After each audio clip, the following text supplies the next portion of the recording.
intention of yours. That's the man I'm going to marry, she said. What? Hattie said. I saw him first. Who? Aunt Mattie straightened and craned her neck to catch a glimpse. Your father will be so pleased you're finally... That man? You can't be serious. That's the one. He's not one of us, Aunt Mattie snapped. Nathaniel growled in agreement. Alice turned and gave her a sympathetic smile. Her aunt's black morning gown shadowed what had once been a welcoming soul equal to her father's. After a loss, some folk closed up and hid away their hurt, like Aunt Mattie. Some folk went the opposite direction, drinking and dancing until their feet bled, as if they could fill that empty spot with noise and laughter and constant motion. Her father was one of those. Maybe that's why he welcomed the new arrivals with open arms. After her mother died, he'd been more than ready to join the wider world and the stifling noise that came with it. The economic opportunities didn't hurt either. A wager we can't hope to lose, Sally girl, her father had said. Can't fight the future. We gotta hit the ground running and play this game that we were meant to play. What hope does a human have against the intellect of the raven? And he'd ruffle her hair like she was 8 again, not 18, and a woman grown. Alice Corbette was all big plans and overflowing optimism. Alice knew life was precious and short. She wasn't going to waste a gift from the lady, even if it came wrapped in an unknown package, especially if it came with a gorgeous, golden, glowing bow on top. And so, she asked Aunt Mattie, he is my destiny. As the words left her lips, she felt their truth ring deep in her bones. What about Will? Mattie asked. What about him? Alice focused all her attention on the ether, that sparkling river that surrounded all matter and wove the fabric of the universe, and managed to send a small ripple of energy toward the golden stranger. It snapped and crackled through the damp summer air until it sparked against his cheek. His head jerked around, and he saw her. His eyes were the color of the winter sky at dawn.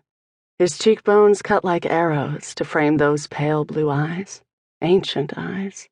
Eyes that had seen more of the world than she, miles and miles of suffering and blood. But the world weariness dropped away as he focused on her.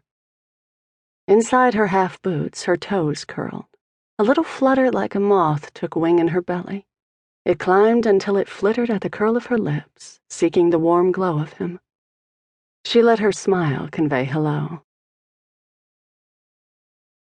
Brand tried not to stare at the ebony-haired woman in the sky-blue dress, who was most improperly staring at him.